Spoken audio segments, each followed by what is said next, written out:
Welcome back to the Hari tech talks Telugu. Friends, ఈరోజు ఏదైతే మనం అమరావతి ఇంటర్నేషనల్ క్రికెట్ స్టేడియం త్వరలోనే మ్యాచ్లకి సిద్ధమవుతుందో దాని గురించి పూర్తిగా ఏదైతే దాని స్టేటస్ ఏంటి, ఎలా ఉంది, ఈ స్టేడియం యొక్క అభివృద్ధి కార్యక్రమాలు ఏంటి ఇప్పుడు మనం వీడియో ద్వారా చూద్దామండి. చూడండి, ఇదంతా కూడా ఆల్రెడీ పెయింట్స్ వర్క్స్ అన్నీ కంప్లీట్ అయిపోయినాయి. ఇకపోతే ఏదైతే ఇక్కడ మనకు కనిపిస్తున్న ఈ రోడ్స్, ఈ సైడు ప్లేస్ ఉన్నాయో ఇక్కడ విపరీతంగా గతంలో ఏదైతే ఈ స్టేడియం నిర్మించినప్పుడు చాలా వేస్టేజ్, దానికి సంబంధించిన చెత్త చెదారం అంతా నిండిపోయి చాలా దారుణంగా ఉండింది. ఇదంతా కూడా క్లీన్ చేసి దీనికి కావాల్సిన ఏదైతే పార్కింగ్ వ్యవస్థలు కూడా దీన్ని ఏర్పాటు చేస్తున్నారు. చూడండి, ఆల్రెడీ ఇక్కడ ఈ స్టెప్స్ సంబంధించిన వర్క్స్ చేస్తున్నారు, వర్కర్లు చేస్తున్నారు. అన్ని టైల్స్ అన్నీ ఫిట్ చేస్తున్నారు. 50 కోట్లు ఎంతో సుమారుగా ఈ స్టేడియం అభివృద్ధి కార్యక్రమాలు చేస్తున్నారండి.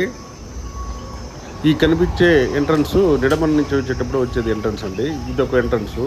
ఈ ఇంటర్నేషనల్ క్రికెట్ స్టేడియానికి 4 మెయిన్ ప్రధాన గేట్లు దీనికి ఉన్నాయండి. ఎగ్జిట్లు కూడా ఉన్నాయి. ఇది ఒక మెయిన్ ఎంట్రన్స్ అండి. ఇక్కడ సెక్యూరిటీ పర్పస్ అంతా కూడా ఇక్కడ నుంచి చూస్తున్నారు. చూడండి, అంతా కూడా డెవలప్మెంట్ అవచ్చు. ఫ్రెండ్స్, మన ఈ ఛానల్ని చాలామంది ఆధారం చూస్తున్నారు కానీ సబ్స్క్రైబ్ చేసుకోవట్లేదు. చూడండి, 90% వరకు చూస్తున్నారు, కేవలం 5% మాత్రమే సబ్స్క్రైబ్ చేసుకున్నారు.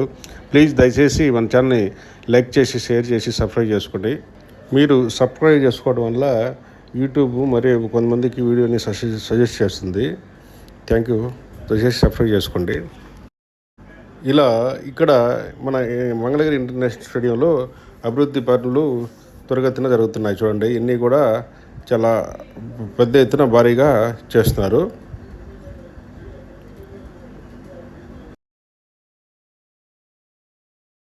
రెండు 2019లో అప్పటికి ప్రభుత్వం ఏదైతే ఈ ఏషియా క్రికెట్ స్టేడియం సంబంధించిన వర్క్స్ అన్నీ ఏదైతే ఆపేసిందో అప్పటి నుంచి కూడా మనం అందరం కూడా ఈ క్రికెట్ స్టేడియం గురించి ఆతృతంగా ఎప్పుడెప్పుడు స్టార్ట్ చేస్తారని వెయిట్ చేస్తున్నామండి. ఆ తరుణం ఇప్పుడు రానే వచ్చింది. ఈ ఆంధ్ర క్రికెట్ అసోసియేషన్ సంబంధించిన పర్యవేక్షణలో ఈ అంతర్జాతీయ క్రికెట్ స్టేడియాన్ని చాలా అద్భుతంగా తీర్చిదిద్దుతున్నారండి. దీనికి సంబంధించిన అన్ని రకాల మౌలిక వసతులతో దీన్ని తీర్చిదిద్దుతున్నారు. చూడండి, ఇవన్నీ కూడా మెట్లు, వీటికి సంబంధించిన రోడ్ వర్క్స్ అన్నీ కూడా చాలా వరకు కంప్లీట్ అయిపోయినాయి. ఇక ఫైనల్ టచింగ్ కొంచెం ఉన్నాయండి. చూడండి, ఇవన్నీ కంప్లీట్ అయ్యి ఆడియన్స్ కోసం ఇలా మెట్లు గిట్లు అన్నీ కూడా వెయిట్ చేస్తూ. చూడండి, ఆడియన్స్కి గ్యాలరీస్ అయ్యి ఎదురు కనిపించింది. లోపల చూస్తే స్టేడియం కనిపిస్తుంది మొత్తం పచ్చగా. ఈ గ్యాలరీలో దీనికి సిట్టింగ్కి సంబంధించిన ఆల్రెడీ ఈ ఏదైతే ఫైబర్ కుర్చీలు ఉన్నాయో వాటిని ఫిట్ చేస్తున్నారండి. ఆల్రెడీ ఇక్కడ ఈ క్రీడాకారులకు సంబంధించిన రెస్ట్ రూమ్స్ వాటికి కూడా చాలా వరకు ఫైనల్ వర్క్స్ అయిపోయాయండి. చూడండి, ఎన్ని ఎల్ఈడి స్క్రీన్స్ ఇవన్నీ కూడా ఇక్కడ భారీ ఎత్తున నిర్మించారండి. అంతర్జాతీయ అంగులతో దీన్ని తీర్చిదిద్దుతారండి. రాబోయే రోజుల్లో ఇక్కడ టెస్ట్ సిరీస్ కూడా నిర్వహించే విధంగా ఇక్కడ మొత్తం చేస్తున్నారు ఏర్పాట్లు. చూడండి, ఇదంతా కూడా ఇక్కడ వర్క్స్. ఇవి ఏదైతే ఆడియన్స్ కోసం ఈ ప్లాస్టిక్ ఫైబర్ సిట్టింగ్ కుర్చీలని ఇక్కడ ఏర్పాటు చేస్తున్నారండి. ఇలా స్టేడియం మొత్తం కూడా అభివృద్ధి కార్యక్రమంతో 100 మంది వర్కర్లతో నిత్యం ఇక్కడ చాలా వైభవంగా వర్క్స్ అన్ని కంప్లీట్ చేసే దిశగా సాగుతున్నాయి. చూడండి, ఇదంతా కూడా ఈ గ్యాలరీకి సంబంధించిన గ్యాలరీలో ఆడియన్స్ కూర్చోడానికి సంబంధించిన ఏదైతే సిట్టింగ్కి సంబంధించిన ఈ ఫైబర్ కుర్చీలు ఉన్నాయో పట్టు ఫిట్ చేస్తున్నారు. ఇవన్నీ కూడా టిల్స్ వేసి వీటిని నిర్మిస్తున్నారు. చూడండి, ఒక రో ఆల్రెడీ కంప్లీట్ అయిపోయింది. ఇవన్నీ కూడా ఫైబర్ కుర్చీలు అండి. వీటిని అక్కడ ఫిట్ చేసి వాటి మీద చేస్తారు. ఇవన్నీ పర్మనెంట్గా ఉండేదానిగా దీన్ని తీర్చిదిద్దుతున్నారండి. చూడండి, ఈ రోస్ అంతా కూడా ఇలా ఒకటి అట్లా ఒకదాని కింద ఒకటి డ్రిల్ వేసి వాటిని ఫిక్స్ చేస్తారండి. చూడండి, ఈ మంగళగిరి ఇంటర్నేషనల్ స్టేడియంలో పిచ్ తయారీ కోసం ఒక ప్రత్యేకమైన సాయిల్ అంటే మట్టిని తీసుకొచ్చి ఇక్కడ ఉంచి ఇక్కడ పిచ్ని తయారు చేశారంటారండి. చూడండి, ఇదంతా కూడా దీని గ్యాలరీకి సంబంధించిన వర్క్స్ జరుగుతున్నాయి, ఎలా జరుగుతున్నాయో. గతంలో మన అమరావతిలోని ఈ స్టేడియాన్ని 120 కోట్ల వ్యయంతో దీన్ని నిర్మించారండి. దాదాపుగా 23 ఎకరాల విస్తీర్ణంలో దీన్ని నిర్మాణం చేపట్టారండి.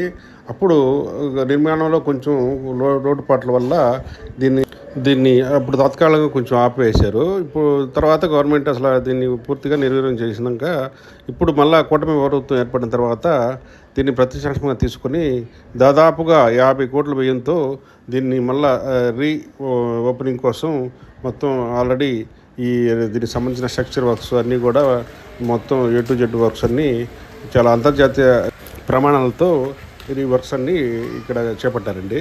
చూడండి, ఇక్కడ అన్ని రకాల హంగులతో, అంటే రేపు వన్డే మ్యాచ్లు కానీ ఈ T20 మ్యాచ్లు కానీ అన్ని రకాల మ్యాచ్లు ఇక్కడ జరుపుకునే విధంగా ఈ స్టేడియాన్ని అత్యాధునిక హంగులతో తీర్చిదిద్దుతున్నారండి.